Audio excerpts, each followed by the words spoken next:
இப்போ என்னெல்லாம் செய்கிறார் ஆவியானவர்?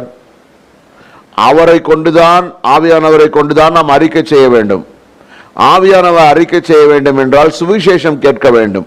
சுவிசேஷத்தை கேட்கும்படியாக அவர்தான் ஆவியோடும் வல்லமையோடும் நிச்சயத்தோடு அனுப்புகிறார்.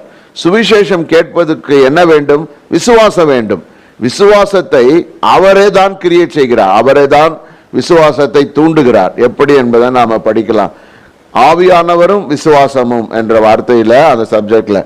பிறகு ஆவியானவர் விசுவாசத்தை உருவாக்கின பொழுது நம்முடைய வாழ்வில் இந்த விசுவாசம் இயேசுவை கர்த்தர் என்று அறிக்கை செய்யும்படியா விசுவாசிக்க செய்கிறது.